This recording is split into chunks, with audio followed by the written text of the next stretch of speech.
এটা হচ্ছে তুলসী গাছের খুব ভালো গ্রোয়িং টাইম। এই সময় তুলসী গাছ খুব ভালো গ্রো করে।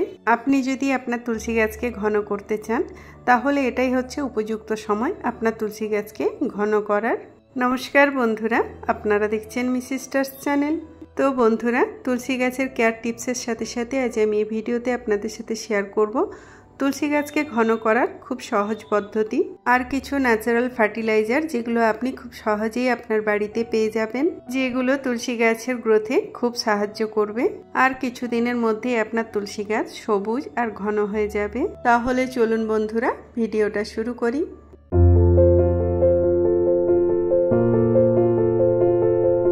টিপস নাম্বার 1, আপনি যদি তুলসী গাছের বীজ থেকে চারা তৈরি করতে চান তাহলে এটা সবচেয়ে ভালো সময় তুলসী গাছের বীজ থেকে চারা তৈরি করার। এই সময়ে তুলসী গাছের বীজ থেকে খুব সহজেই চারা তৈরি হয়ে যায়। আমার যতগুলো গাছ দেখছেন এই সব গাছগুলো আমি বীজ থেকে তৈরি করেছি। গাছের মঞ্জুরি ম্যাচিওর হয়ে যাওয়ার পর আমি এই টবের মধ্যেই ছড়িয়ে দিয়েছিলাম। দেখুন কতগুলো চারা বেরিয়েছে। আপনার কাছে যদি তুলসীর বীজ না থাকে, আপনি যদি চারা কিনতে চান তাহলে এই সময় আপনি নার্সারিতে তুলসী গাছের হেলদি চারা পেয়ে যাবেন। টিপস নাম্বার 2, তুলসী গাছ গ্রীষ্মকালীন গাছ হলেও টেম্পারেচার যখন 40 ডিগ্রি বা তারও বেশি হয়ে যায় সেই সময় কিন্তু আপনাকে আপনার তুলসী গাছকে শুকিয়ে যাওয়ার হাত থেকে বাঁচানোর জন্য শেডের নিচে রাখতে হবে। যদি আপনি আপনার তুলসী গাছ উঠোনে লাগিয়েছেন, তুলসী গাছ সরানো যাবে না, তাহলে আপনি আপনার তুলসী গাছের ওপরে গ্রিন নেট দিয়ে দিন কিংবা যে কোনো কিছু দিয়ে সেট করে দিন যাতে সরাসরি সূর্যের আলো না পায়। টিপস নাম্বার 3, এই সময় আপনি যদি তুলসী গাছের নতুন চারা লাগান আর আপনার কাছে যদি কোনো কম্পোস্ট না থাকে তাহলে আপনি তুলসী গাছকে ঝুরঝুরে মাটি মানে বালি মাটিতে লাগাবেন। আপনি যদি তুলসী গাছকে টাইট মাটিতে লাগান তাহলে তুলসী গাছের রুটের গ্রোথ হবে না, আর রুটের গ্রোথ যদি না হয় তাহলে গাছেরও গ্রোথ হবে না। আপনার বাগানের মাটি যদি খুব টাইট হয় তাহলে আপনি এর সয়েল মিক্সে রাখুন 1 ভাগ মাটি, 1 ভাগ বালি আর 1 ভাগ কম্পোস্ট। আর আপনার বাগানের মাটি যদি বালি মাটি হয় তাহলে মাটি রাখুন 2 ভাগ আর কম্পোস্ট রাখুন 1 ভাগ। তুলসী গাছের মাটি যদি ভালো হয় তাহলে মাটিতে কখনোই দীর্ঘ সময় জল জমে থাকবে না, যার ফলে তুলসী গাছের রুটে কখনোই ফাঙ্গাস হবে না আর আমাদের তুলসী গাছ কখনোই শুকিয়ে যাবে না। তুলসী গাছ খুব ভালো থাকবে আর হেলদি থাকবে। টিপস নাম্বার 4, কিভাবে তুলসী গাছকে ঘন করবেন। তো এই ভিডিওতে আমি আপনাদের তুলসী গাছকে ঘন করার 2 রকম পদ্ধতি বলবো। তুলসী গাছকে ঘন করার প্রথম পদ্ধতি হলো শুরুতে যখনই তুলসী গাছে ফুল আসবে ফুলগুলো কেটে দিতে হবে। এই সময় তুলসী গাছের ফুল খুব সফট থাকে, তাই খুব সহজেই হাত দিয়ে ভেঙে নেওয়া যায়। ফুলগুলো কেটে দিলে গাছের গ্রোথ বেড়ে যায়, গাছ নিচ থেকে অনেক বেশি ব্রাঞ্চ তৈরি করে, আবার ওপর থেকেও অনেক ব্রাঞ্চ বেরোয়। আপনি যদি মঞ্জুরিগুলো গাছে রেখে দেন তাহলে আপনার গাছের গ্রোথ অনেক কমে যাবে, গাছ লম্বা হতে থাকবে। আর যখনই আপনি মঞ্জুরিগুলো কেটে দেবেন তখন দেখবেন আপনার গাছের গ্রোথ ভালো হবে আর অনেক বেশি পরিমাণে ব্রাঞ্চ তৈরি হবে। তুলসী গাছকে ঘন করার দ্বিতীয় পদ্ধতি, যে পদ্ধতিতে আপনি শুরুতেই তুলসী গাছকে ঘন করতে পারবেন এইভাবে। এর জন্য আপনাকে যেটা করতে হবে, আপনি যদি তুলসী গাছের বীজ থেকে বাড়িতেই চারা তৈরি করে থাকেন তাহলে 2-3টে চারা একসাথে আপনি একই পটে লাগাতে পারেন, মানে চারাগুলো আপনি রিপোর্ট করতে পারেন। এর জন্য 2-3টে তুলসী গাছের চারাকে একসাথে নিচের দিকে সুতো দিয়ে ভালো করে বেঁধে দিতে হবে। 2-3টে গাছকে নিচের দিকে এমনভাবে সুতো দিয়ে বাঁধতে হবে যেন নিচের দিক থেকে কোনোভাবেই বোঝা না যায় আলাদা আলাদা গাছ। এইভাবে আপনি যতগুলো খুশি চারাকে একসাথে বেঁধে নতুন পটে লাগাতে পারেন, রিপোর্ট করতে পারেন। এই যে গাছটা আপনারা দেখছেন, এই গাছে আমি 3টে চারাকে একসাথে বেঁধে লাগিয়েছি। এতে শুরুতেই আমার তুলসী গাছ খুব ঘন দেখাবে আর পরবর্তীকালে গাছ অনেক বেশি ঘন হবে। টিপস নাম্বার 5, তুলসী গাছের ভালো গ্রোথের জন্য তুলসী গাছকে ঘন বানানোর জন্য সবচেয়ে বেশি যে সারের প্রয়োজন সেটা হচ্ছে নাইট্রোজেন। এর জন্য 1 মাসে কিংবা 2 মাসে একবার আপনি আপনার তুলসী গাছে কম্পোস্ট অবশ্যই দেবেন। সেটা যে কোনো কম্পোস্ট হতে পারে।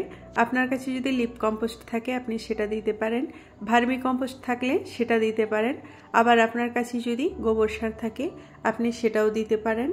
তবে কিচেন ওয়েস্ট কম্পোস্ট তুলসী গাছে দেবেন না, কারণ তুলসী গাছে আমরা পুজো করি আর কিচেন ওয়েস্ট কম্পোস্টের মধ্যে ডিমের খোসা, পেঁয়াজের খোসা, রসুনের খোসা থাকে। আর আপনার কাছে যদি কোনো কম্পোস্ট না থাকে তাহলে আপনি তার পরিবর্তে ব্যবহার করতে পারেন চা পাতা। চা তৈরির পর চা পাতাকে 3-4 বার জল দিয়ে ভালো করে ধুয়ে নিতে হবে। আপনি যদি চায়ে আদা বা অন্য কিছু দিয়ে থাকেন সেগুলো ফেলে চা পাতাকে রোদ্রে 3-4 দিন খুব ভালো করে শুকিয়ে তারপরেই গাছে ব্যবহার করবেন। আমি চা পাতাকে রোদ্রে শুকিয়ে মিক্সিতে ভালো করে গুঁড়ো করে নিয়েছি। আপনি আপনার গাছের বয়স অনুযায়ী, গাছের সাইজ অনুযায়ী আর পটের সাইজ অনুযায়ী 2 থেকে 5 চামচ চা পাতা 15 দিনে একবার অবশ্যই ব্যবহার করবেন। আপনার কাছে যদি বাজারের কেনা বা বাড়িতে তৈরি অন্য কোনো কম্পোস্ট না থাকে তাহলে 15 দিনে অন্তত একবার আপনি আপনার তুলসী গাছে চা পাতা অবশ্যই ব্যবহার করবেন। এর থেকে আপনার তুলসী গাছ নাইট্রোজেন পেয়ে যাবে। আপনার গাছে যদি এই চা পাতার পরিমাণ বেশি হয়ে যায় তাতেও কিন্তু আপনার গাছের কোনো ক্ষতি হবে না। আপনি যদি ব্যবহার করা চা পাতা আপনার তুলসী গাছে ব্যবহার করতে না চান তাহলে আপনি আপনার গাছে ফ্রেশ চা পাতা, মানে যে চা পাতায় এখনো চা তৈরি করা হয়নি সেই চা পাতা ব্যবহার করতে পারেন। কিন্তু এর পরিমাণ আপনাকে কম রাখতে হবে। হাফ থেকে 1 চামচ 15 দিনে একবার দিতে হবে। এর থেকে বেশি না দেওয়াই ভালো, কারণ এর মধ্যে কেমিক্যাল আর প্রিজারভেটিভ থাকে।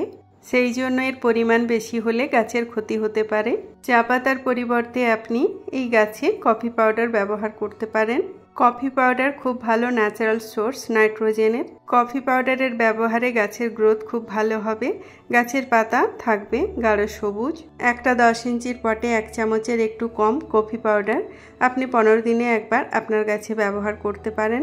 তো বন্ধুরা, এই দুটো জিনিস ছাড়াও আমাদের রান্নাঘরে এমন অনেক জিনিস আছে যেগুলো আমরা প্রায় ফেলে দিই, সেগুলো কিন্তু আমাদের গাছের জন্য খুব ভালো ন্যাচারাল ফার্টিলাইজারের কাজ করে। এমন অনেক জিনিস যার মধ্যে প্রচুর পরিমাণে নাইট্রোজেন থাকে, তার মধ্যে একটা হলো সয়াবিন। সয়াবিন রান্না করার আগে আমরা জলে ফোটাই কিংবা গরম জলে ভিজিয়ে রাখি। তো এই সয়াবিনের জল কিন্তু খুব ভালো ন্যাচারাল সোর্স নাইট্রোজেনের। আপনারা সবাই জানেন সয়াবিনের মধ্যে রয়েছে প্রচুর পরিমাণে প্রোটিন।